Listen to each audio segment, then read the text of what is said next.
Hey, little helpers. This is our last episode of season 3, and Kibby and I were thinking about what to talk about, and we realized what a wild year it's been for us personally.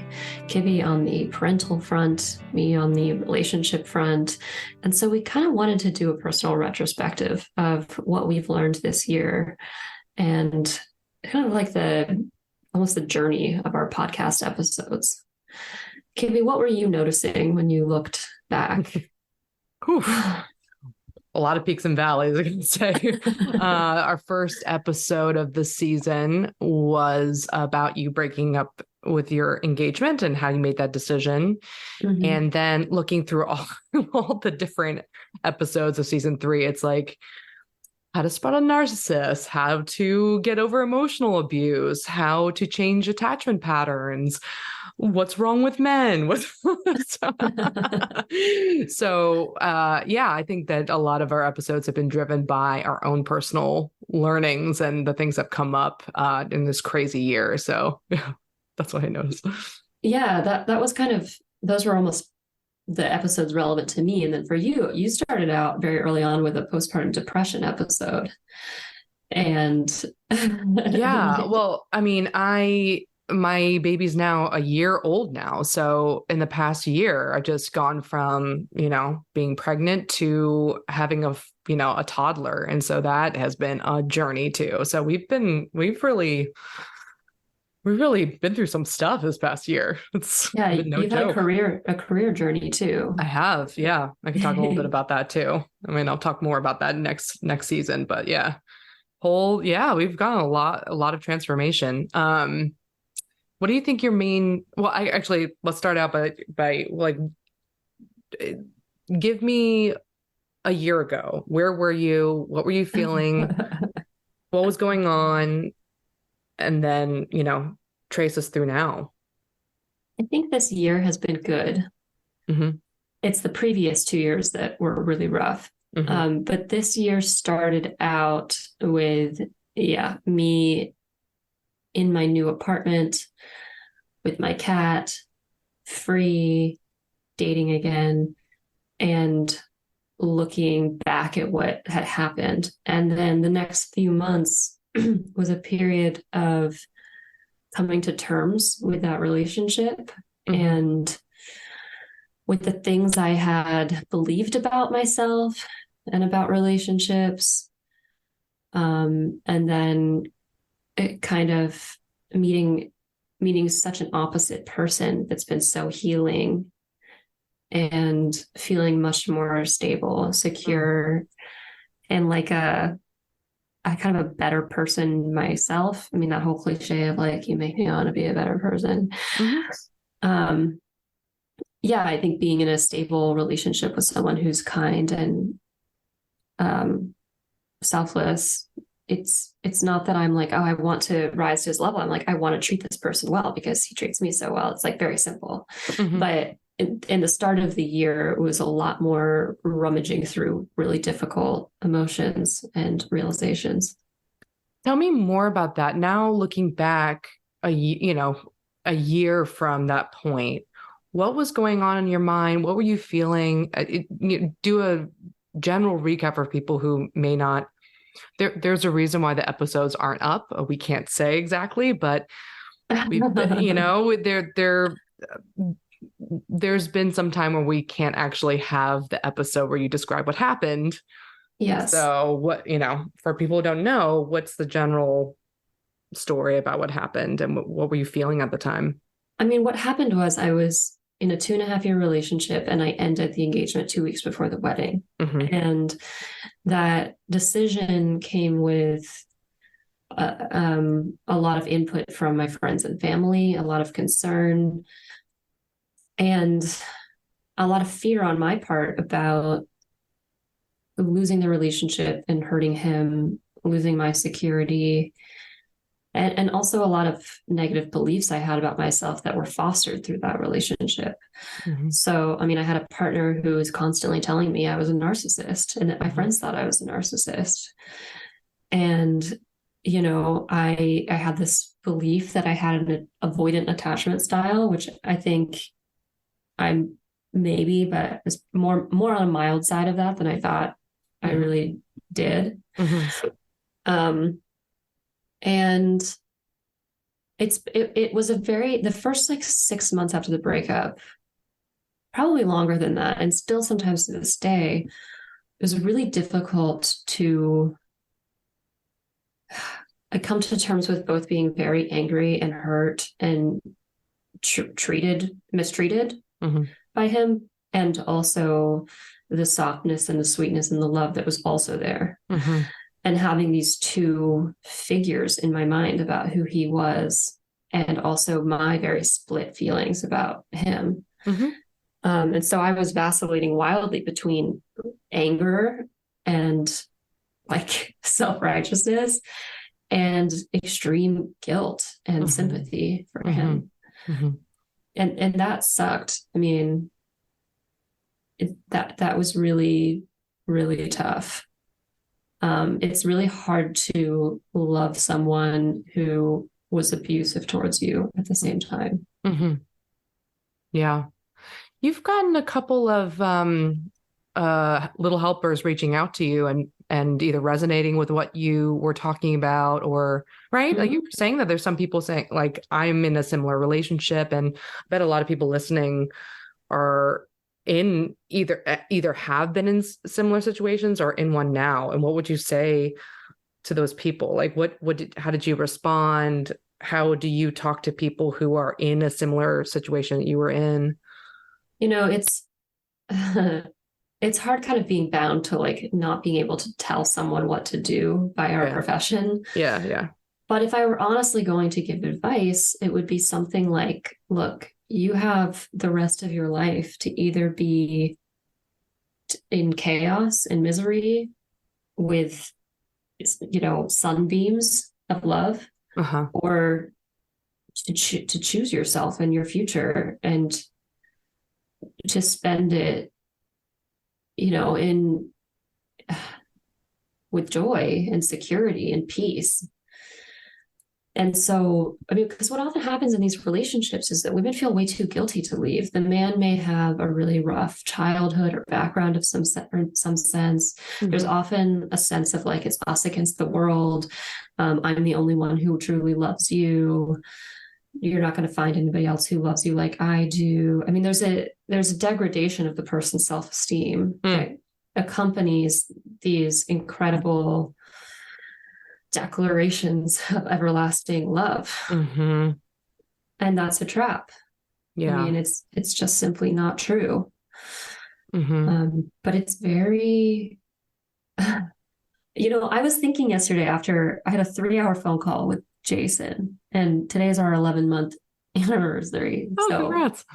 Wow. One more month until we joke that we're not allowed to break up with each other after 1 year, unless it's a really good reason. So only one more year of stupid reasons, one more month of stupid reasons to break up. But I was thinking to myself, I was like, I just had this really great 3-hour conversation with Jason. And I know intellectually that he loves me, but there's something in me that almost refuses to believe that any man like would truly romantically love me. And I was trying to figure out if that's even odd or if that's just what it means to be human. Like we all have insecurities. We all have these fears. What if he leaves me? What if he knows about me? What if he truly finds out who I am? And those aren't even like, I'm not afraid of him finding out who I am. There's just some part of me that doesn't believe it. And that part is what's so susceptible to emotional abuse. Because that part of you does believe no one else will ever love me like this person does. I torture this person is so unhappy with me and so, like my ex, I worried I was torturing him, but he still chose to stay. And I think that was part of the manipulation as well. It's like, wow, I mean, this person must really love me because I'm this difficult to be with. And he's telling me I'm this difficult to be with. And yet he chooses to stay. Will another person ever choose to stay? Go into, I bet a lot of people can relate to the feeling of no one would actually ever love me, or there, I can't believe that someone would be in love with me. But what does love mean for you? Like, when you say like, no one, I don't actually believe in some part of me that people could love me. What does that love mean? I don't know. It's such a vague concept. Yeah.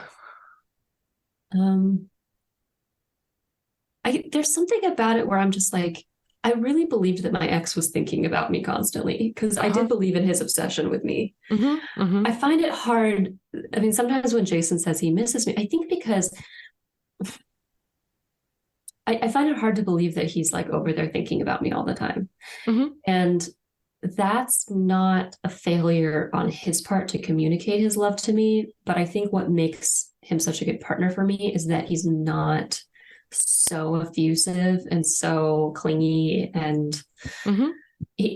I sense that he is his own separate person. I am my own separate person, and we are making a choice to be together because we love each other and get along. But yeah, what is love is so difficult to define. I mean, because I think we, especially in younger years, often define it more like infatuation, thinking about the other all the time, having that urge and that yearning in your body, just kind of gnawing at you all the time. But I don't often have that these days. These days, it's more about I'm very happy when I'm with him, and I'm kind of sad when I'm not with him. And he just makes my days better. Mm-hmm. And Mm-hmm. I'm super attracted to him, and like I want to be near him all the time. I mean, it's almost more about happiness than that like gnawing.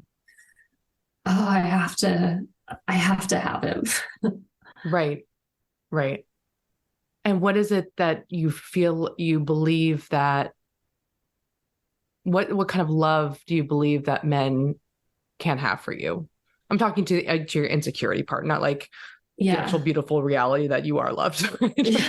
But what because I'm asking because when you were describing the differences between your last relationship and this one, there were different characteristics of love. There was he'll never leave me or he's not leaving me despite the challenges. So I was wondering if it means like someone not leaving or if it meant like they're thinking about you all the time, right? They have you in their mind all the time, which are two different things, right?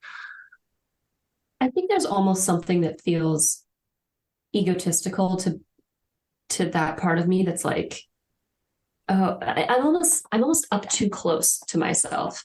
Mm-hmm. I can't see myself um, as the package that other people might see, that is enticing, alluring, whatever. So it's just an odd thing to believe of yourself that you could be so desired by another person, that you could be Mm. so important to another Mm. person. Mm-hmm. So desired and important. Does that necessarily mean that they're going to stay with you or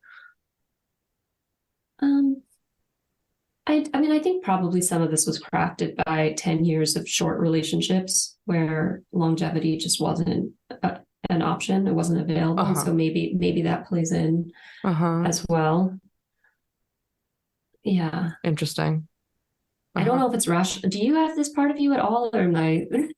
I do, but the more I reflect on this kind of stuff, the more that we've talked about it in the past episodes, the more I think it's less like, we talk about the core belief that some people have of I'm not lovable, right? I don't Mhm. deserve love. People won't actually love me. And in all of our conversations, I'm like, what does that actually mean? Mhm. Um, and in my own therapy, it's like, do I believe one of my fears is someone not staying with me, right? Or this is not working out. But when I dig down deeper, I'm like, no, I believe that people that I've dated or are dating, whatever, will stay with me, but maybe stay with me for the wrong reasons or Yeah. stay with me and not contribute and or like respond to my needs. So yeah, I'm saying that it's actually much more complicated than like love or not love. It's like, what do we believe that people will do, and what do we believe that is like too out of our reach? Yeah, I think maybe another component of this for me, at least, because what you're saying about staying with you for the wrong reasons kind of resonates in that I think I've been so, and I encourage this sort of, I've been so sexualized that Mm-hmm. there's kind of this dual process of like, oh, you're pursuing me or you want me for sex, but then also I'm kind of insecure about like so am I good enough in bed? Am I good enough to keep you here? Like, am I measuring out? That's like Yeah. Yeah. a part two, maybe, where I'm like, I place so much importance on performance. And I think when you do that, you forget about sex as a connector, and Uh-huh. that's an expression of love. Because to me, it's always been an expression of making the other person happy so they'll call you again. Uh-huh. Uh-huh. Yeah.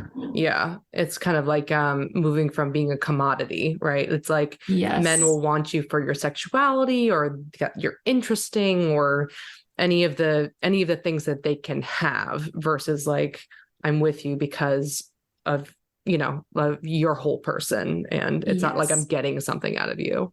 Yeah. And I think when you're commodified, you don't feel loved, right? And Hmm. so it's just easy to let that part of you that believes that you can be loved kind of atrophy. And I Hmm. forgot, honestly, when I first got together with Jason, this was a huge issue. Hmm. um yeah, I mean, I even had some like questionably traumatic symptoms around sex Yeah. come up.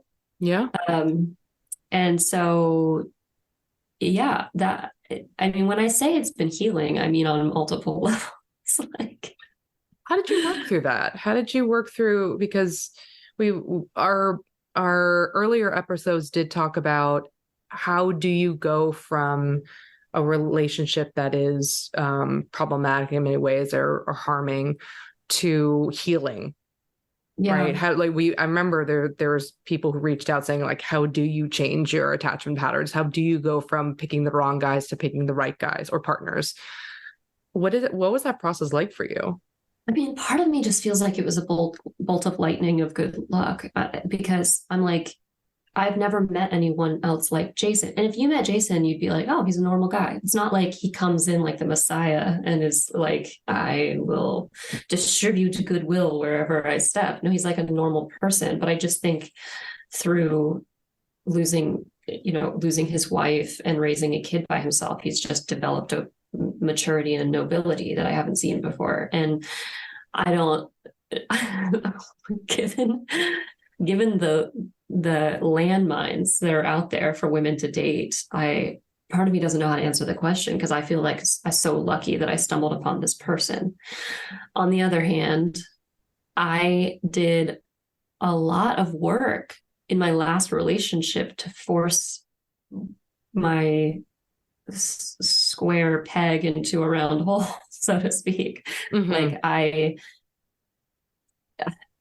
I was a very different person coming into my last relationship than I am coming into this relationship. And it's allowed me to see how in previous relationships, men may not have taken me seriously as a partner and may have commodified me more because I was trying to present as a commodity. I was trying to present Hmm. as interesting as possible, as sexy as possible. Hmm. You know? And in this relationship, I still did that to an extent, but I think I had achieved the ability to commit and be loyal. And a lot of my lifestyle had just quieted down. And so I was kind of more receptive to a more secure partner. Yeah.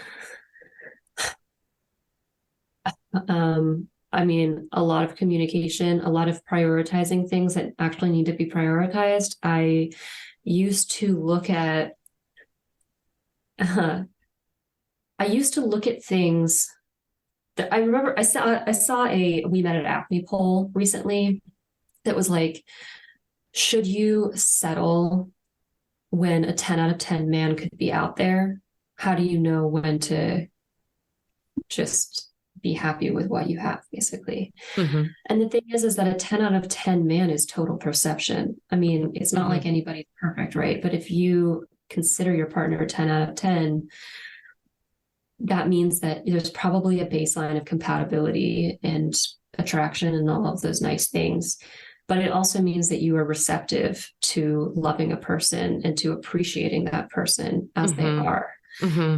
And I think when we're younger, what we think of as a 10 out of 10 man kind of looks like Harvey Specter on Suits, like very good looking, rich, charming, charms your friends, has good, I mean, just like more outward. Like 50 Shades of Grey, like the 50 Shades of Right. Grey guy where he's like, well, that's not a perfect man, but it's like he's rich, but also loves you despite his like his reservations. Yeah, never date that person despite his No. reservations or like despite the horrible glaring flaw in his personality, like his egocentricity. Like, and I think as women age, because we have to make a choice at some point about our future, and hopefully some men, if there's a greater concentration on things that make good partnership instead of things that make you look good to your friends initially, like I think a lot of people want to go to their high school reunion and show off their partner or show off their life. Like if you can release that and get more into the mode of, I need to find a life partner, what kind of qualities does he have that are good for partnership? Then you start looking more at things like how he respects you, himself, and other people and his space. Whether he attempts to control you or has time for more, or who only has time for more important things, whether he can handle his own emotional responses, whether he can take responsibility for his own issues, whether he can apologize, whether he can be patient. And seeing that as the 10 out of 10 package, I think is the way to win. And same thing for women, right? Like I think, of course we're phrasing this in our experience. So we're talking about men, but I think all of those qualities are something to look for in women too. It's interesting it's interesting to hear you say that it's just luck, because it really, I don't think it was in the sense because maybe because I'm biased that I had a similar experience too. Like I had this breakup, and then very quickly after found my husband now. And so we could say, yeah, it's all luck. Like we just happened to meet these guys and they're great and whoops, like phew, it all worked out. But I don't see it that way. I think the attitude of how do I detect if this is a 10 out of 10 guy is such a simplistic way to go about it that makes us feel more in control. Like we're just looking out, and once we find the right guy, bam, it's done. Right. It's so simple, right? It's just like a hunting expedition, but it's really much more than that. It's like a growth on both ends. It's a growth on your end and our ends too, about like, okay, it's time to put away the objectifying ourselves and our patterns of kind of like getting into these relationships out of insecurity versus saying to ourselves like, okay, now it's time to take yourself seriously, because I want to be a wife, I want to be a mother, I want to at least I want to move into this next phase of my life where I'm like making a partnership here and not just like picking a guy that's good for the social media or whatever, right? Like this is not like a social status anymore. This is a life partner. So we are shifting in our priorities, right? And taking ourselves seriously and presenting ourselves in different ways, right? Like you were more yourself with him probably in the beginning than you were in other dates in other times of your life. But it's also like letting those people in, right? It's like it's not just finding the 10 out of 10 guy. It's like seeing him and letting him in. Because I remember when you first started dating Jason, and you had all the hangups that you normally do that I've seen you have in other dating situations. Like, does he meet this criteria? Do I meet this criteria? Like whatever, just the kind of evaluation that happens. But I do remember the difference between hearing how you approached dating Jason. You were like, I don't know how this is going to go, but I just feel really good around him. Like every time we spend time together, I feel safe and comfortable and happy, and I just enjoy it.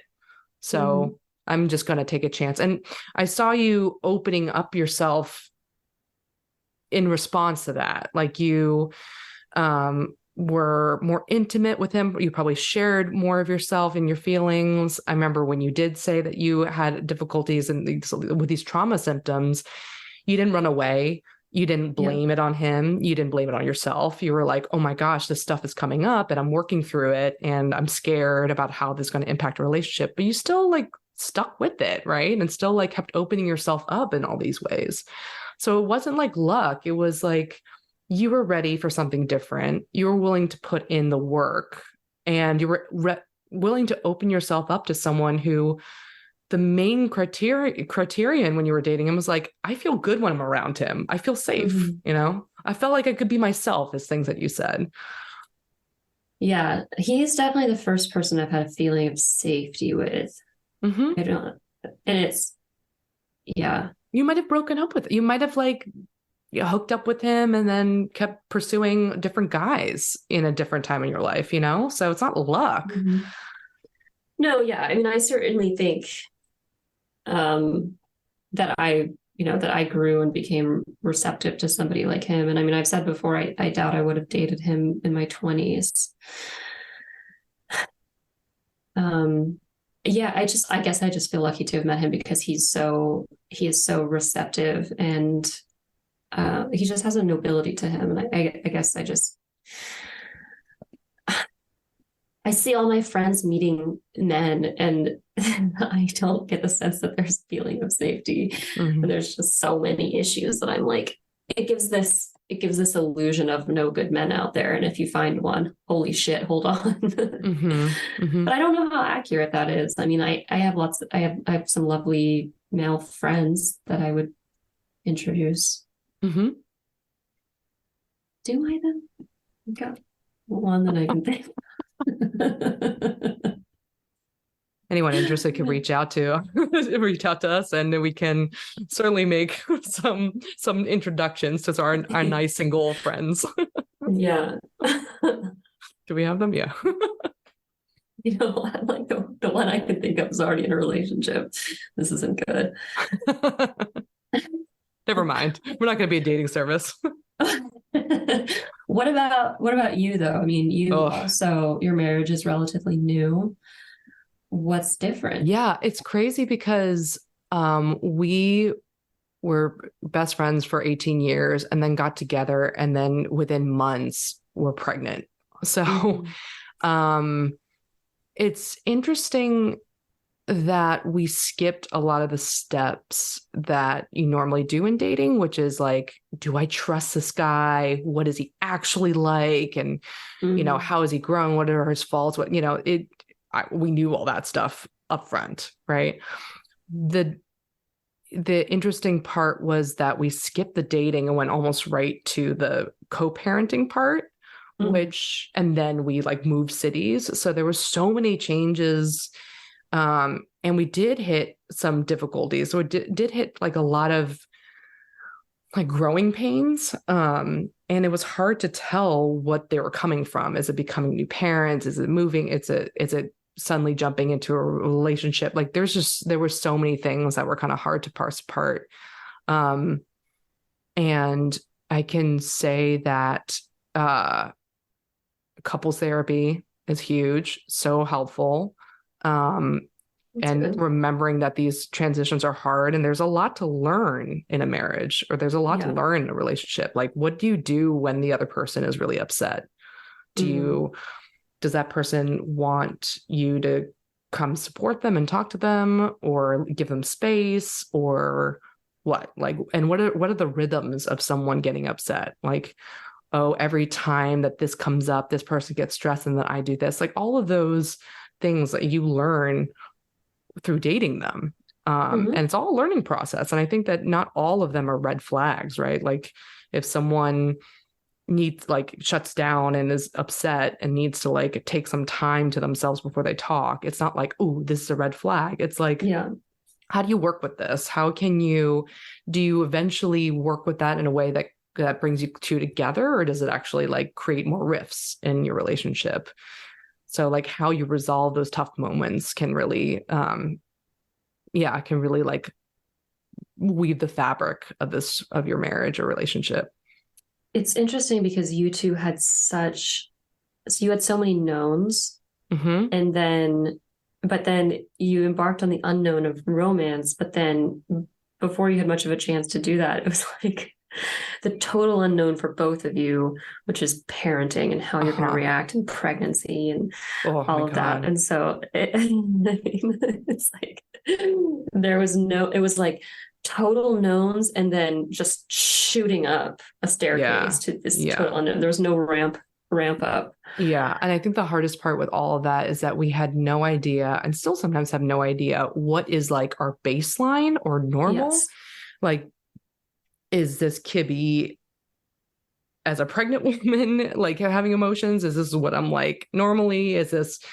Are we sad because we've just moved places? Are we sad because, like there was just all these different questions about like what is going to go back to normal and what is Mm-hmm. now like what is this new reality? There were so many changes all at once that it was hard to navigate. But I think we did it well. Like I still think we're in the process of it, but gosh, I remember when I did my postpartum episode, which is an interesting one that a lot of people responded to, and a lot of mothers that are in my network or that I know are my friends reached out and they said that they listened to it and they resonated with a lot of the things that I was saying, Mm-hmm. which was so bizarre because I'm like, God, is it this common to feel that bad after having a baby? And apparently it is. Um, but that was probably one of the most depressed periods that I've had in like recent memory. And then Yeah. now I'm like in a completely different place. So if I hadn't already been such an advocate for like mental health treatment, I am like, I have now seen what it's like to go from the bottom of the lows to like feeling like a normal human being again. It's dramatic. It's really What dramatic. what worked? Um, Getting medication was, I think, the thing that getting medication, Oh yeah. sleeping more. Yeah, I mean, I hadn't been on medication since college, and I got on Zoloft because that, as we talked about in that episode, was the um, SSRI that is like tested to be like the most safe with breastfeeding, although many other ones are also safe and work very well. But um, as soon as I started getting treated with Zoloft and getting more sleep with a sleep coach and just getting probably into a different phase of babyhood, Mm-hmm. I went from just like feeling like the doom and gloom, like all I could see was the negative. I Yeah. couldn't see any future that was hopeful or better. Um, I just couldn't see. I couldn't see. And then now I feel like a normal person again. I feel like I'm having my normal ups and downs. Have more optimism. I'm enjoying parenting. Nice. I'm able to work and have that feeling of separation, but then also coming back to parenting and enjoying it. So it's not like I don't have downs. Like I think I text you furiously about how much I hate my life. Like there's one morning where we didn't sleep, and I just texted Jacqueline like, just like, oh, this is so terrible. I can't. Like, why do I have kids? Parenting is awful. Um, but overall, I'm better. So That's yeah. good. I was in a meeting with a girl from our program who had a baby in our first year. And Mm-hmm. she was just talking about how she had some really dark moments in Mm-hmm. early parenthood and how with the sleep deprivation, you just don't have a prefrontal cortex. Like Uh-huh. it's just, you can't project anything into the future. And that's exactly what you had said. And the messages that I was getting were very much like, this is it forever. Mm-hmm. I'm in a yeah, I'm in a dark well for the rest of my life. And I was trying to be like, but Kibby, kids grow up. They grow up. But I think maybe just that sleep deprivation, the constancy of it, and the never ending aspect of it killed any ability to project into the future. Yeah. And also, it's a really weird phenomenon that like whenever I hear people who don't have kids, I'm like, yeah, have kids. When are you going to have kids? Like there's an encouragement to like join us. But as soon as you do have a kid, people are like, welcome to hell. Like this is like then I'm like, wait, I didn't know that this happened. I didn't know that you had like crazy nosebleeds when you're pregnant. I didn't realize that my bones are going to slip out of place. And they were like, oh yeah, definitely. Yeah, that's part of it. Yep.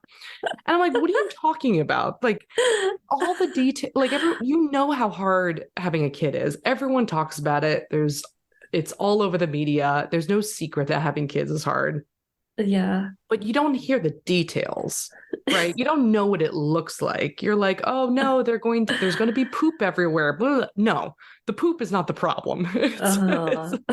It's these moments where it gets really dark and you're just like, you feel hopeless and you feel overwhelmed in a way that I've never had before. It's like it's like the perfect recipe for burnout. You have way fewer capacities and you have way more responsibilities. Yeah. So it's like just getting a whole new job on top of your current job and then not getting sleep. So you're just like so overwhelmed. And then what makes it sometimes worse is to hear parents who are like further down the line, like with older kids or more kids. And they go, yeah, well, actually the baby years are easy. Get ready when they blah, blah, blah. And I'm like, what? And it's true that like every phase has its own challenges, like things change so much, but I feel like your mental health can really make or break that. And so now I'm like, oh, having a 1-year-old is tough. You don't even know how easy it is to have a baby doesn't move, right? Versus a one that's like toddling everywhere. But I feel like a human being now. Yeah. And it's like challenging, but also fun. But I do remember the dark moments where I was just like, I could only see the suffering. I could only see the hardship. It's very different. Yeah. I'm like, it's so weird for me because I've been in this position where I like really want to have a baby and I bring it up to Jason at every chance that I can get. And, you know, if he hasn't left me yet, that's a pretty good sign because the number of times I bring up rings, babies, weddings is pretty inappropriate. But but all of my friends are having kids and it's like my body is activating. It's like, get pregnant, do it. You're going to love it. And all of my friends are like, I mean, some of them, but it's like, oh God, what am I signing myself up for? I mean, yeah, that's why I kind of complained to you the most because I'm just like, I wish I saw the ins and outs of how hard it's going to be. And I hope for many parents and hope for you that it's not that bad because I know that my mood is really dependent on my hormones. So when the hormones shift, that's not the case for everyone. When some people breastfeed and they feel amazing. Now that I've weaned, I can see how much breastfeeding like took a toll on my emotions and my body. It was really difficult. So, you know, like every journey is different. But at the same time, it does get challenging. And I think that if it were a surprise or if people didn't know how hard it could be, and that when it does get hard, there actually are treatments and it's not like you're a bad mom or parenting is awful or this is, you know, your destiny forever, but like there's actually treatments for this that work. Yeah. Did you find that therapy was helpful or was it mostly the meds? I did not in the acute sense. Like I didn't feel like therapy took me from feeling depressed to feeling better. I feel like medications and sleep did that and getting more exercise too. And then weaning off breastfeeding. But so all the biological stuff, I think shifted my mood a lot. What therapy was helpful for is that when you start to have a kid or start a family, there are a lot of old stuff that comes up. There's a lot of like old insecurities, old attachment patterns, like you're reminded about the ways that you were raised and hated, and there are things that you do that you saw your parents do and you didn't realize it. So there's a lot of like old baggage that comes up. And it's helpful in therapy to like work through that, because this is a huge transition and a huge new phase in our life. And so having some support around that is really, it's, there's a lot of loss too. So that like processing all of that is really important. Yeah. I'm kind of realizing how much my body image issues will be a problem. Yeah. If they are, because they already are. No, because you just have so many body changes. And so for some people for the better. Like I think that I've seen some mothers be like, wow, I'm so amazed and in love with what my body can do and create life and breastfeed. But then there's also this really quick switch from my quote value as a woman is like my sexuality and my body in order to get pregnant, right? Biologically to get pregnant. Yeah. And then when you're pregnant, all the things that you use for that sexuality are quickly changed. So like you gain weight, your hair falls out, or, it just, your body completely changes in a way that you don't feel in control over. And I have heard of a lot of people having a lot of old eating disorder body image history coming up when that happens. Yeah, I mean, I think that comes back to this part of me that doesn't believe I can ever be fully loved, where I'm just like, if I don't have a good body, I mean, even in the body that I have right now, I'm like, is he truly attracted to me? Like, does he wish that I were different? And then knowing that there are going to be such huge changes. I mean, another relic of living in New York, honestly, was seeing how many husbands cheat and leave and prey on young women, because I was the young woman and are tempted by young women. And it's just so hard to believe that if I have a baby and then my body changes dramatically, that he will want to stay. Yeah. Yeah. So it's all the more important to be in a relationship that you don't feel like you're an object or a commodity, right? To really trust that your partner is like loves you for you and the mother you can be, the partner that you can be, beyond like I'm a size blah blah blah, like I have a tiny waist, right? Like if that's all that they love you for, yeah, those things change. I just think it's so programmed into me. I mean, even a couple weeks ago, I was told by a family member that I needed to lose weight. I've just been like, it's such a prominent part of my life. I've been realizing over, I don't know. Yeah. Yeah. So it definitely might come up when you get pregnant, it will. And I think that's been the message in this past year. If anything, it's like we went through some major changes, and it doesn't mean that we can avoid a lot of these challenges, but like, how do we actually cope with it? Like, can we be honest with ourselves when we need help? Can we be open to these changes? And despite how scary they could be. Mm-hmm.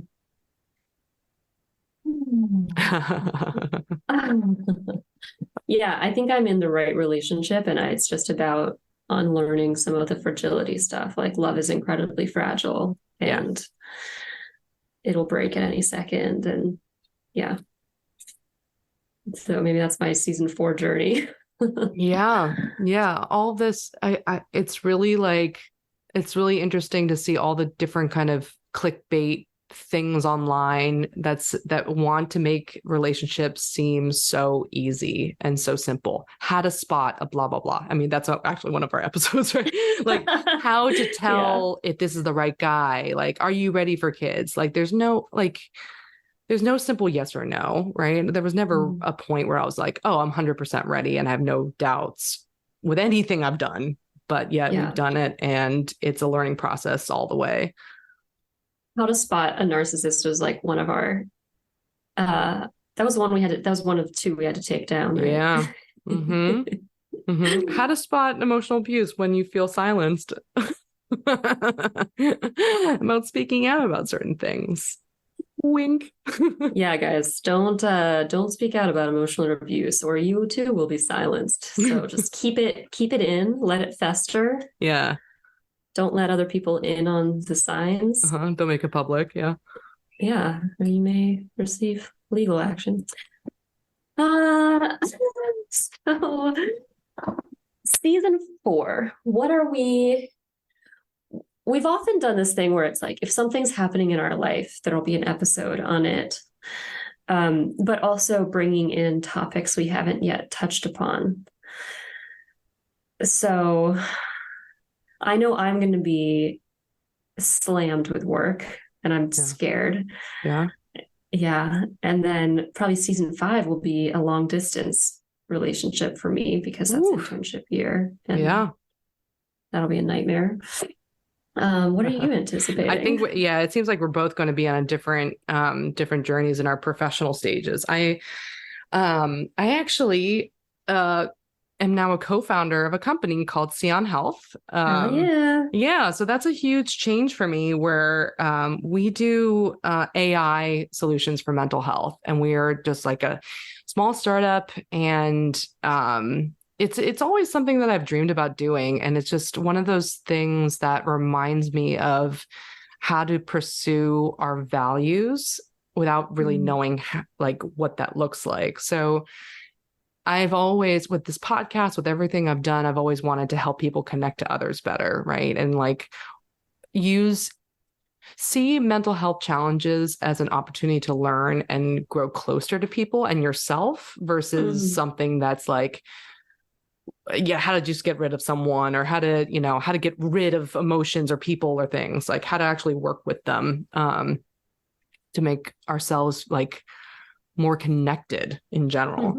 And I was trying to do that for a long time with academia, with research. And for a while I was like, that didn't feel like it was going to move forward in the same way. It wasn't going to reach the same amount of people and make the same impact. So I started to go towards industry, and I'll talk a lot more about it next season, but it's just so fascinating, all the different things that we can do with technology and all these different ways that companies and people are trying to make mental health care more accessible. And we don't really have the answers for it. There's all these questions about it.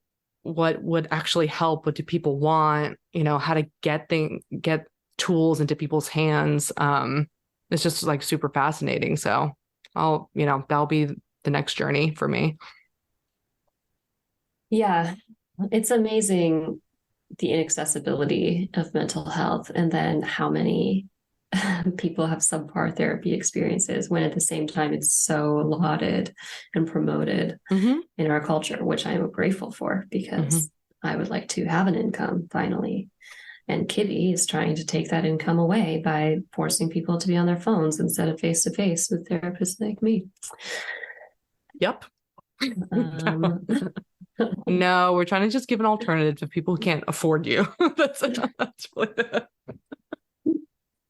Yeah, I mean, I was talking to my friends they're a couple, and they're both just paying out of pocket for therapists because they tried doing the insurance route, and multiple therapists quit because they're like quitting from these practices that are like therapy factories. So accessibility is huge. Yeah. It's a big question. Yeah. And anything else that people want to hear about, please reach out to us. Like, you could always message Jacqueline on her Instagram at Trumbolina. We have lost the password for our email. We're not very good at reading our email. We'll try to do better, but first we need to remember the password. So maybe if we haven't responded is not a you problem, it's definitely an us problem. So we are gonna get on it, but the fastest way to communicate with us is Instagram. So please let us know what you want to hear about, what you want us to talk about. We've loved it when people have reached out to us, so don't be shy about that. Yeah, I totally agree. Love it when people reach out. And to all those people who did reach out in the beginning about leaving their partners, I hope you found some resolution, and probably that resolution entails freeing yourself. And if not, just know that there's a lot of happiness on the other side. Mm-hmm. All right, helpers. Well, if you want to help me believe in the tenacity of love instead of the fragility, give us a 5-star rating on Apple Podcasts and Spotify, and join us next season for season 4. By accessing this podcast, I acknowledge that the hosts of this podcast make no warranty, guarantee, or representation as to the accuracy or sufficiency of the information featured in this podcast. The information, opinions, and recommendations presented in this podcast are for general information only, and any reliance on the information provided in this podcast is done at your own risk. This podcast and any and all content or services available on or through this podcast are provided for general, non-commercial informational purposes only and do not constitute the practice of medical or any other professional judgment, advice, diagnosis, or treatment, and should not be considered or used as a substitute for the independent professional judgment, advice, diagnosis, or treatment of a duly licensed and qualified healthcare provider. In case of a medical emergency, you should immediately call 911. The hosts do not endorse, approve, recommend, or certify any information, product, process, service, or organization presented or mentioned in this podcast, and information from this podcast should not be referenced in any way to imply such approval.